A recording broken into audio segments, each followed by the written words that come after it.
नमस्कार, मैं हूं अंकुर और आप देख रहे हैं सत्यहिंदी.com। आइए एक नजर डाल लेते हैं अब तक की सुर्खियों पर। रूस की गोलीबारी में यूक्रेन के शहर खार्किव में मारे गए भारतीय छात्र नवीन शिखरप्पा के शव को लेकर कर्नाटक के बीजेपी विधायक ने बेहद गैर जिम्मेदाराना बयान दिया है। बीजेपी विधायक अरविंद बेल्लाड ने कहा कि विमान में एक डेड बॉडी ज़्यादा जगह लेती है और इतनी जगह में तो 8 से 10 लोग आ सकते हैं।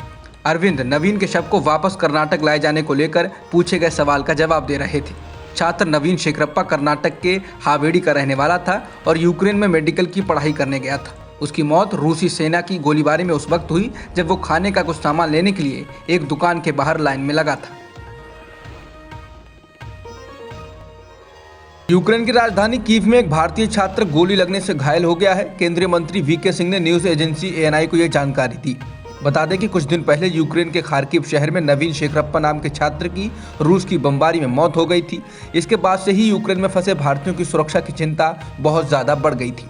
इस छात्र को शहर के एक अस्पताल में भर्ती कराया गया है। छात्र को गोली उस वक्त लगी जब वो कीव से निकलने की कोशिश कर रहा था। जनरल वीके सिंह उन 4 मंत्रियों में से एक हैं जिन्हें भारत सरकार की ओर से विशेष तौर पर यूक्रेन के पड़ोसी देशों से बच्चों और भारतीयों को वापस लाने के लिए भेजा गया है। केंद्रीय मंत्री ने कहा कि लगभग 1700 छात्र ऐसे हैं जो अभी भी यूक्रेन से बाहर निकाले जाने का इंतजार कर रहे हैं।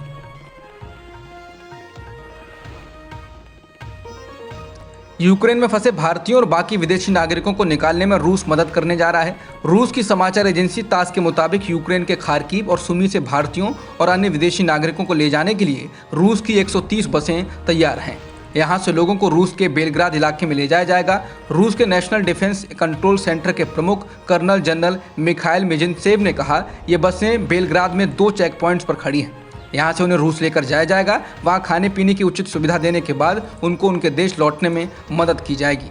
बता दें, विदेश सचिव हर्षवर्धन श्रृंगला ने मंगलवार को कहा था कि लगभग 8000 भारतीय मुख्य रूप से छात्र यूक्रेन में फंसे हुए हैं। रूस और यूक्रेन के बीच जारी युद्ध के दौरान 3 मार्च को क्वाड नेताओं की बैठक हुई।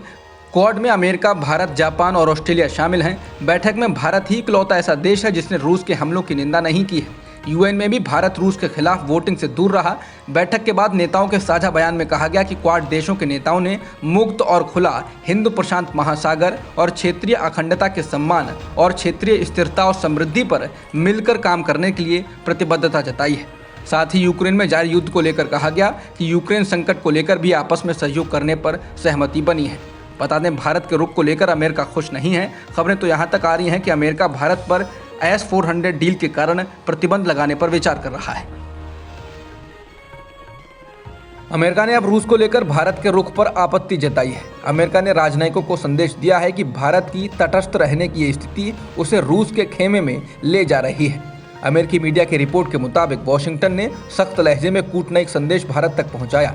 बता दें कि भारत ने रूस के खिलाफ कुछ नहीं कहा है और यूएन में हुई वोटिंग से भी भारत ने परहेज किया है। अमेरिका ने सोमवार को मानवाधिकार परिषद के सदस्य देशों, जिनमें भारत और यूएई शामिल हैं, को डिप्लोमेटिक केबल भेजा और मंगलवार को ही वापस ले लिया। रिपोर्ट में कहा गया है कि जब इस बारे में अमेरिकी विदेश मंत्रालय से संपर्क किया गया तो उसे विदेश मंत्रालय के प्रवक्ता ने एक गलती करार दिया। इस केबल को गलती से जारी कर दिया गया था और इसी वजह से उसे वापस लिया गया, ऐसा कहा गया। रूस ने शुक्रवार को यूक्रेन के न्यूक्लियर पावर प्लांट पर हमला कर दिया। खबरों के मुताबिक रूस के सैनिकों ने इस पावर प्लांट पर कब्जा कर लिया है। हमले के बाद यहां आग लग गई, जिसे कुछ घंटों के बाद बुझा लिया गया। वहीं रॉयटर्स के अनुसार यूक्रेन ने कहा कि रूसी सैनिकों ने ज़ेपोरिज़िया परमाणु पावर प्लांट पर कब्जा कर लिया। रॉयटर्स के मुताबिक एक स्थानीय अधिकारी ने सोशल मीडिया पर कहा कि प्लांट का संचालन करने वाले कर्मचारी पावर यूनिट्स की निगरानी कर रहे हैं और काम जारी रखे हुए हैं।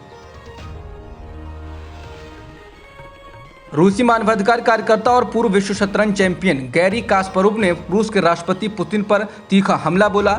इस रूसी मानवाधिकार कार्यकर्ता ने सभी वर्ल्ड पावर से यूक्रेन पर हमले के लिए रूसी राष्ट्रपति व्लादिमीर पुतिन के खिलाफ एक कठोर फौजी कार्रवाई और आर्थिक रणनीति अपनाने का आग्रह किया।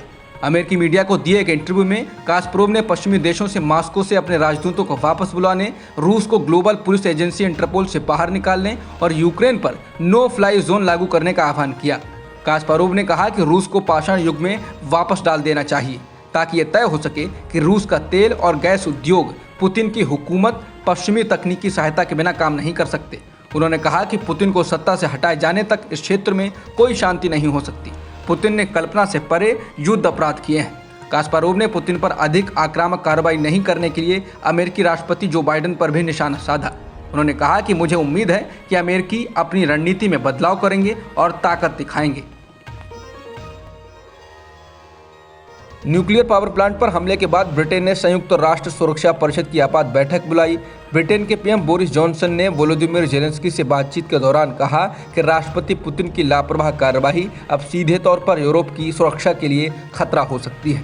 उन्होंने ये भी कहा कि ब्रिटेन ये सुनिश्चित करने के लिए हर संभव प्रयास करेगा कि स्थिति और न बिगड़े।